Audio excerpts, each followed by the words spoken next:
guys, we're back in the garage again. Today we're going to talk about a simple upgrade, maybe not the cheapest, but pretty simple, that will upgrade your ride feel.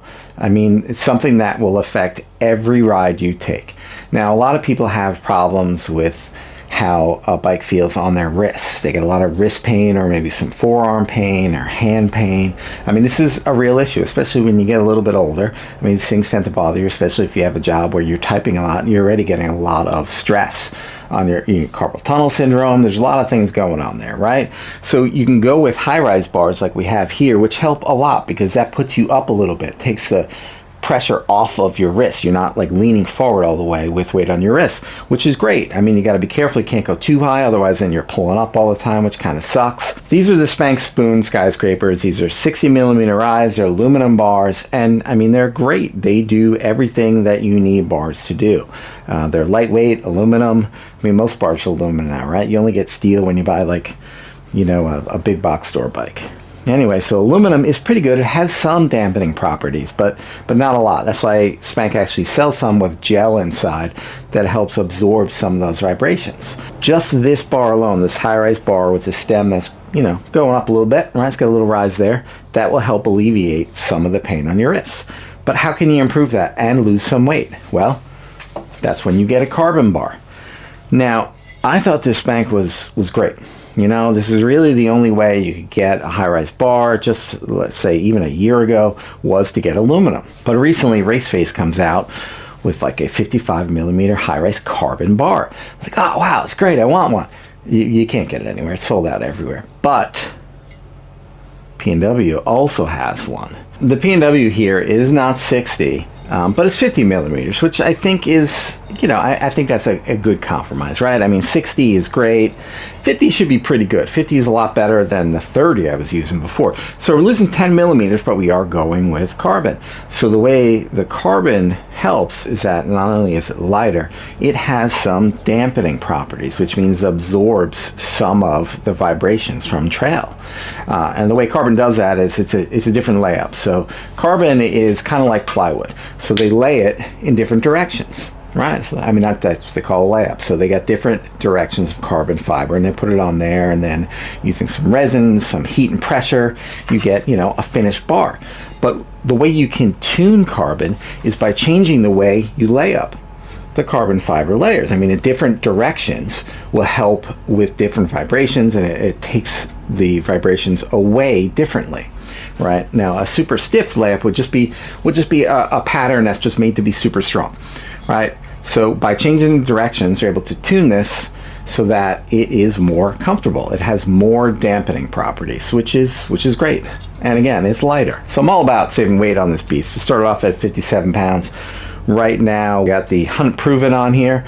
So I think we're just right now around 50.7 pounds. So this bar right here should bring us back under 50. So with carbon fiber, you can't use a pipe cutter because you're gonna crush the carbon. I mean, that's no good. So you have to use a hacksaw, and they'll almost always tell you how much you can cut off. You got a warning right here. This one says, warning, read user manual, do not cut past the minimum cut mark, a torque wrench when installed. Use a torque wrench. So you can see right there, it's got how much you can cut off, which is good because I like these cut a little bit short. So we're going to measure the current bars on there. There's minimum narrow width that I can put them and not get caught up on trees. See what I'm talking about? Look at that, tight. Made it through. So we're going to measure that, and we're going to cut these, not using this. So we're going to use a hacksaw. So it looks like we got, so we're working on about 75. So 75 centimeters. So 750mm, right? Now starting off, let's see what these are right out of the box.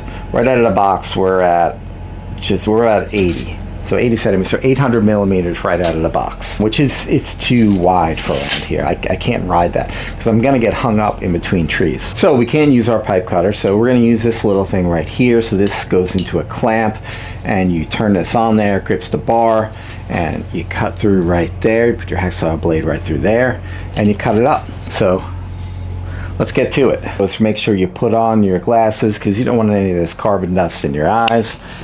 We're just going to get our hacksaw, and we're going to make it happen.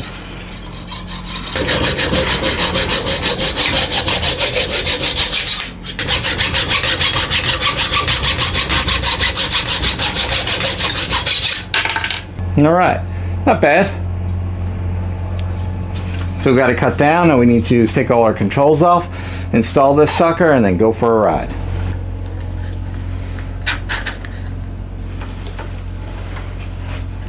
So two things to keep in mind when you're going to install carbon bars. First is you have to use carbon paste because that's going to provide a little bit of grip on here for your stem. This way it doesn't move, right? Second thing is you should use a torque wrench because you don't want to over torque this and crack it because, well, then you just wasted your money. And there's no pretty way to do this. You just want to make sure that you got it on there. I'm talking about. You hear that? You hear that grit? About center line, about there, and then we want to get the height we want. We want a little forward. Let's wipe off that excess paste. I can feel a little bit of flex right at the end. It's nice. That's what I want. Go. Let's use the persuader. Well, let's sit on this and see how I did with the controls. Feels pretty good. Wrist alignment is good. Controls feel good. Everything's hooked up. Nice and straight. Looks good. Feels good. Yeah, I can feel that. When I put my weight on it, I can feel that. It's going to be nice. All right, well, we got it on there. Let's go out for a ride.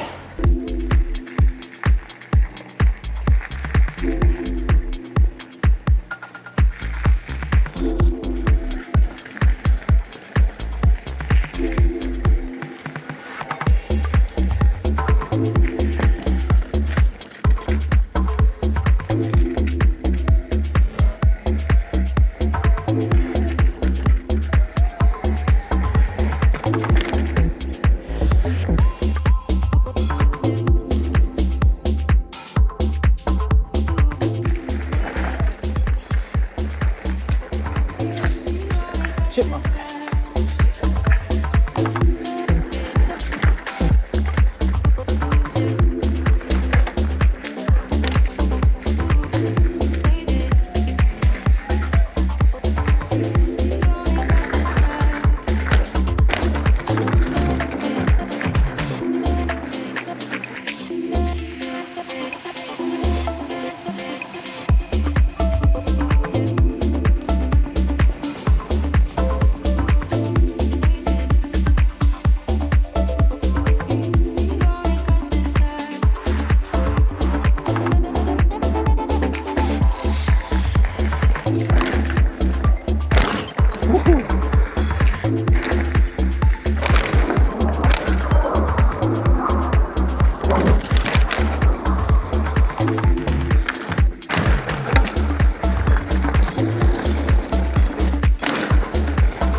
Alright guys, ride's over. Let's do a quick little recap. I went from a 60mm high-rise aluminum bar to a 50mm high-rise carbon bar.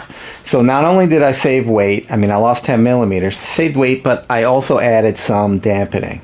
And you know what? I could really feel the difference on the trail. You could feel a little bit more compliance. And what I mean by that, you could feel like you were more comfortable. It didn't feel like all of the jutters of the trail went right up your arm. Instead, this absorbs some of them, which is exactly what it's supposed to do. So yes, this was a successful upgrade. And for, a little over $100, you can really transform kind of how your ride feels. This is one of the biggest, simplest things you can upgrade that's going to impact your ride. So if you're on the fence, think about it. Think about it a little bit more because, I think it's worth it. All right, guys, thanks for joining me. I'll see you out on the trail.